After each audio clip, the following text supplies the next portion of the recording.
Assalamualaikum warahmatullahi wabarakatuh. Teman-teman yang dirahmati oleh Allah Subhanahu wa ta'ala, dimanapun Anda berada dan siapapun yang menonton video ini teman-teman.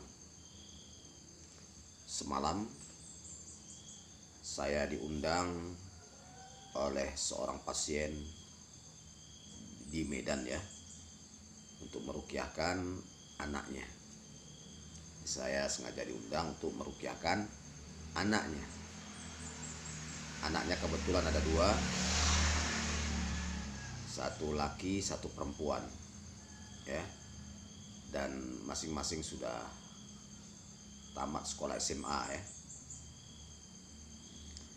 Yang laki-laki, anak lajangnya ini sangat berprestasi teman-teman di bidang pramuka ya, di bidang pramuka, dan banyak sertifikat yang sudah dia dapatkan. Yang jelas anak ini prestasi.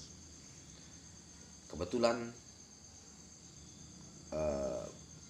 bapaknya sudah tidak ada, sudah meninggal ya, dan diurus oleh anak ini oleh mamanya.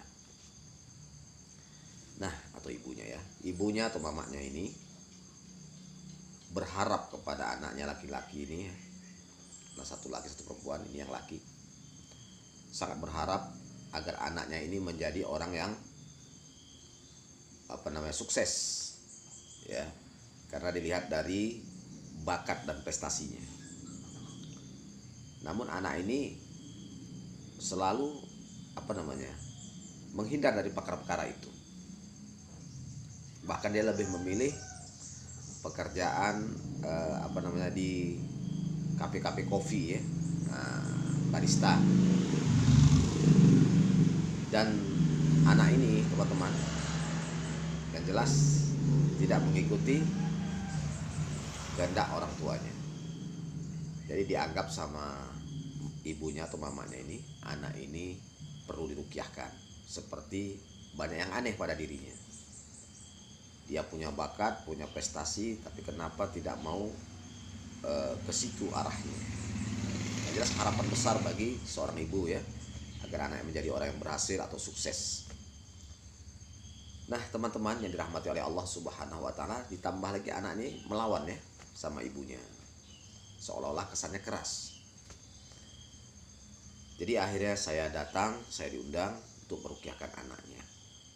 Dan kebiasaan dari saya meruqyah pasien, misalnya diruqyah anaknya, orang tuanya itu saya gandeng. Apa tujuan digandeng itu? Supaya mana tahu ya, ada sebab-sebab pengaruh sihir dari orang tuanya, atau pengaruh gaib dari orang tuanya. Mungkin ada sebagian kan jinnya itu bersarang di orang tua, tapi serangannya itu bisa ke anaknya. Maka selalu saya gandeng. Nah, qadarullah begitu saya gandeng, ternyata ibunya yang kesurupan. Kesurupan buaya teman-teman ya, merangkak-rangkak ya, mengatakan ini bodoh, bodoh, seperti itulah kata-katanya semalam tuh ya.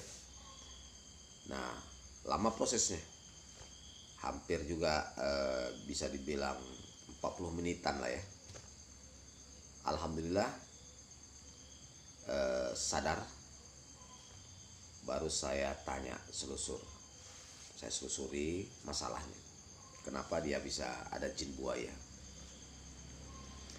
Ceritanya, dulu bapak anak ini ketika mereka tinggal di Jakarta, bapak anak ini pernah selingkuh kepada seorang wanita. Bahkan menurut ceritanya sudah menikah ya, nikah siri. Nah, jadi terciumlah kalau bapaknya dulu ini pernah selingkuh. Kemudian ibu ini, istrinya, mendatangi dukun, mohon bantuan kepada dukun. Bahkan sampai pernah dimandikan kembang. Nah, rupanya itu masalahnya teman-teman. Akibat pernah mengobati suaminya agar pulang takdir Allah memang pulang, ya, pulang terus bersama sama ibu ini lagi. Mungkin istri mudanya atau istri nikah sirinya ini mungkin ditinggalkan begitu saja, ya, seperti tidak bertanggung jawab gitu, sampai akhirnya bapak ini meninggal, sakit stroke, terus nggak lama meninggal, teman-teman ya. Jadi inilah kenapa seperti keluarga ini akhirnya punya anak yang karakternya keras, melawan, dan tidak sesuai dengan keinginan ibunya, tidak menuruti apa saran-saran dari ibunya. Penyebabnya adalah karena si ibu ini, ya teman-teman, si ibu ini gara-gara pernah berurusan dengan dukun. Bolak-balik saya jelaskan bahwasanya salah satu penyebab orang itu kena jin, setan, pernah berurusan dengan dukun, urusan apapun dia. Nah, maksud saya begini ya, bagi teman-teman yang mungkin pernah berurusan dengan dukun, urusan apapun, baik itu urusan karena berobat, urusan seperti tadi ya, suami gak pulang-pulang, kayak Bang Toib ya, gak pulang-pulang, akhirnya si ibu atau istrinya pergi ke dukun, maka itu bakal kena jin, kena setan. Kadang kesurupan, kadang tidak, kadang sakit-sakitan, minimal sering sakit kepala, bahunya berat, jantungnya sering debar-debar, sering ketakutan, sering was-was, gelisah, susah tidur malam, mimpi buruk, mudah emosi. Itu minimal teman-teman ya.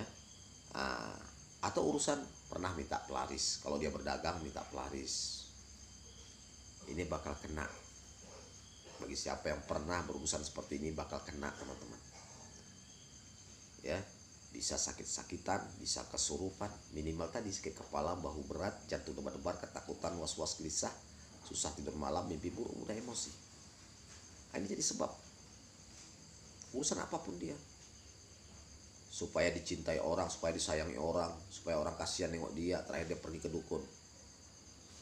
Diikutilah apa saran dukun tadi kan, entah ritual mandi kembang, entah suruh baca mantra-mantra sesuatu, atau model transfer.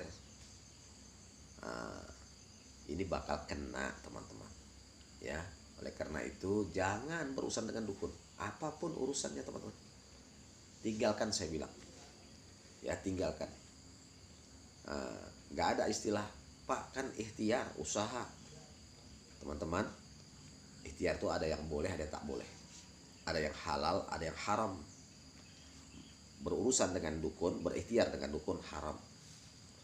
Kenapa? Karena dukun minta bantuan kepada bangsa jin atau setan.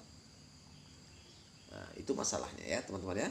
Nah, akhirnya saya ruqyah kemarin sampai selesai, muntah-muntah, enteng badannya, plong ya. Bahkan anaknya itu yang lajang itu sebenarnya aslinya bagus ya. Anak itu bisa dibawa sholat. Saya kemarin pun sholat ke masjid, anak itu ikut saya ke masjid. Masya Allah, tabarakallah. Nah, yang aneh itu sebenarnya ibunya mudah marah-marah, kesalahan anak sedikit nanti ngamuk-ngamuk, nah, ya kan. Nah, inilah permainan setan tadi. Demikian saja ya teman-teman ya, mudah-mudahan video ini bermanfaat. Barakallahu fikum. Assalamualaikum warahmatullahi wabarakatuh.